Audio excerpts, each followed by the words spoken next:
the station covering all of the DMV. This is DC News Now. Well, good morning, everyone. Happy Saturday. We are waking up to some gloomy conditions out there, and overall scattered showers will be the trend. But don't worry, it's going to be warm today, so definitely keep it here. We'll talk about that forecast, guys, in just a bit. This morning on DC News Now, a grieving mother's call for justice. Months after her son was stabbed to death, she says a suspect in the case is now walking free. We're going to talk with her one-on-one. You don't want to miss that interview. Plus, going inside the DC jail, what we know about yesterday's controversial visit to the building where January 6 defendants are being held. And to indict or not to indict, that is the question that a grand jury will answer about former President Donald Trump, when that vote could happen. That is coming up next. But first, we're going to take you outside. A live look at Washington, D.C. There's the Potomac River. You can see the Kennedy Center in the background there. And way back, people going hi from Reagan National Airport. Not the nicest of days, though, here. Brittany Ward's been telling us how tomorrow is going to be the pick of the weekend. Hey, Brittany, how are we looking today? Hey, it's going to be a gloomy day out there, Joe. So I hope you packed your rain gear because you are going to need it as we head through your Saturday. Take a look at satellite and radar showing you the last few hours. We detected some lightning strikes there into the eastern panhandle of West Virginia, but you can see those showers finally moving its way into the area. Still dry along I-95, but these showers slowly inching their way closer to DC. And then as we head through the rest of the day, we are tracking some more showers. Zooming into radar, just showing you heavy downpours right now there in Cumberland and Kaiser. Hagerstown, you guys are starting to see some light rain, as well as portions of Frederick. Widespread rain, that will be the trend as we head through your day as this front continues to work its way into our area. But we are starting to see signs of this front actually decaying. So that's kind of what we want to see. As we head through the rest of your morning, right now, visibility still clear in DC, but where that rain is moving in to the north and to the west, that's where we're starting to see those visibility drop. And then as we head through your afternoon, we are talking about 60s and a little peak of sunshine. So definitely keep it here. We'll talk about that, Joe, in just a bit. All right, that is Brittany Ward to start us off there from the Weather Center. Brittany, thank you. We're going to begin this Saturday morning with a grieving mother's plea for justice. Andrea Salgado says one of the suspects who allegedly killed her son late last year has just been released from jail. DC News Now's Daniel Hamburg talked with her last night. Prince William County, they failed me. They're supposed to be on my side, on my son's side. This is injustice. They let a murderer walk free today. Andrea Salgado is angry after she says one of the two suspects in her son Jose Guerrero's murder was released. For not having hard, concrete evidence against him.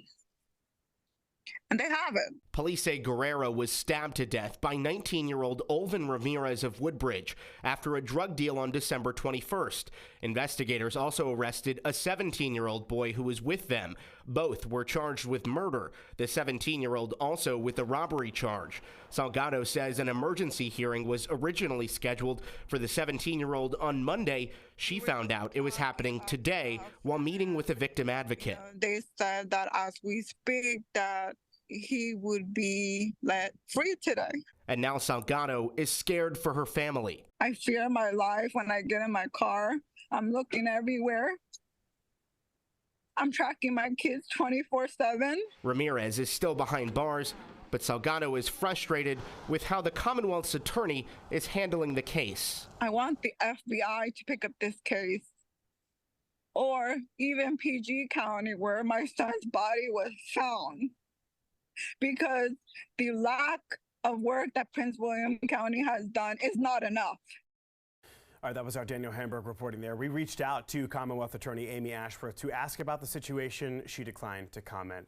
All right, now to that controversial visit to the D.C. jail yesterday. Lawmakers, including Congresswoman Marjorie Taylor Greene, going inside the place where defendants who stormed the Capitol on January 6th are currently being held, awaiting for trial. The conservative congresswoman has often made loud calls that what's happening inside of that jail is a, quote, human rights abuse. Tosin Fikile is live in the studio with this morning. Tosin, Representative Greene was not the only person to go. The group she went with included two Democratic lawmakers as well, and there are some very conflicting accounts as to what those lawmakers saw when they went inside that jail.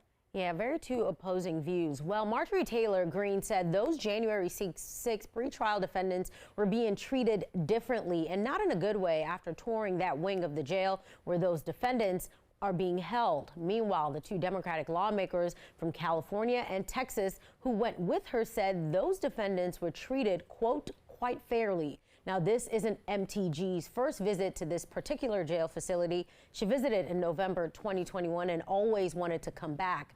Earlier this month, Greene and some GOP lawmakers sent a letter to D.C. Mayor Muriel Bowser asking Bowser to tell the D.C. Department of Corrections to make arrangements for lawmakers to, quote, visit and review the facilities. Greene, after the visit of the jail facility, said the January 6 defendants told stories of being denied medical treatment and being assaulted. And she added freedom and due process rights should be returned to the January 6 pretrial defendants. Now, Democratic lawmakers, Representative Robert Garcia and Jasmine Crockett, said the defendants had access to medical care 24 hours a day, tablets for entertainment, and they could communicate with their families. About 1,000 people so far have been charged by the Justice Department in that attack of the Capitol on January 6th. After the jail visit, Representative Greene said January 6th was not an insurrection. Now, Greene did say the jail facility was cleaner this time around since her last visit back there in November 2021. Greene said the group was not able to tour the entire facility, the entire jail, but they did go into the January 6 pretrial defendant wing. We're in the studio. I'm Tosin Fakile for DC News Now. Back to you, Joseph. All right, Tosin, thanks so much for that update. This morning, we are getting new information about what happened aboard a private jet earlier this month that led to a passenger's death. We first reported that 55-year-old Dana Heidi died after her plane hit some pretty harsh turbulence, but a new report from the NTSB, National Transportation Safety Board, is pointing to the jet having pitched violently upward and downward, all within a matter of seconds after takeoff. The NTSB report is only preliminary, so it doesn't spell out what or ultimately who is to blame for the accident. We're not going to get a full report for about another year. But it does refer to several things that went wrong both before and after takeoff. It is unclear whether or not Heidi was buckled up when the plane swooped out of control. Both the pilots and two other passengers were not injured. Well, this morning, 2 people are dead. Several others remain missing after an explosion at a chocolate factory in Pennsylvania. Take a look at that. The video you're looking at from a Fox 29 weather cam showing the exact moment of the explosion. So this happened at the R.M. Palmer plant in West Reading. The blast also injured at least 8 people. Still no word on the cause of the explosion. That's still under investigation. But the mayor of West Reading spoke about it yesterday, describing the level of destruction that was caused by that explosion. Take a listen. It's pretty leveled. Unfortunately, there's not too much to be able to kind of salvage from it. The building in the front with the church and the apartments, the explosion was so big that it moved that building 4 feet forward. Yeah, multiple people have also been displaced from the damaged apartment building. Well, actor and lifestyle influencer Gwyneth Paltrow is insisting a 2016 ski collision at a Utah resort was not her fault. Paltrow took the witness stand yesterday. She says the man who's suing her for $300,000 actually ran into her from behind. That man took Paltrow to court over claims of broken ribs and brain damage. You can read more about the court trial right on our website at dcnewsnow.com. Well, new this morning, hundreds of fentanyl pills, take a look, and a ghost gun are off the streets in Montgomery County. Police say they found a 20-year-old with the drugs. The arrest happened on Georgia Avenue in Glenmont. Now, right now, the suspect is in custody. He's being held without bond and facing multiple charges.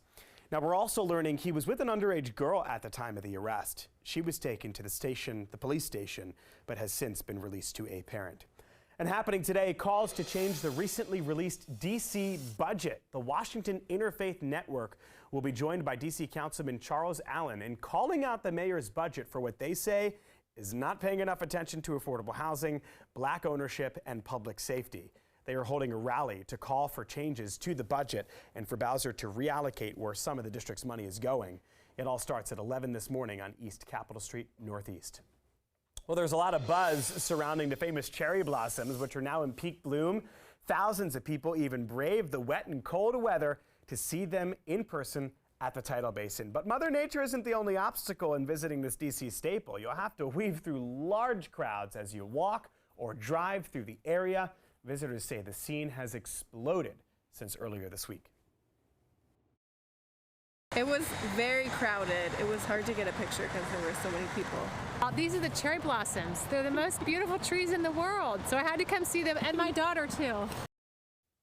Yeah, you can't forget about the daughter when you're looking at the cherry blossoms. Brittany Ward is hanging out there in the Weather Center. Brittany, happy Saturday morning. I wanted to say Sunday morning because Sunday is going to be the pick of the weekend. Absolutely, Joe. Today, not so much. We are going to be dealing with on and off again showers throughout your day today, possibly hearing a rumble of thunder. Temperatures right now, they are still fairly mild out there. Mid-40s here in D.C., lower 40s as you head over there to Hagerstown and further off to your north and west. But highs today rebounding pretty nicely. We are talking about 60s to lower 70s as you head further off to your south. But again, we are going to be tracking some showers and hear rumbles of thunder as we head through your day today. So definitely keep it here, Joe. We'll time everything out for you guys after the break.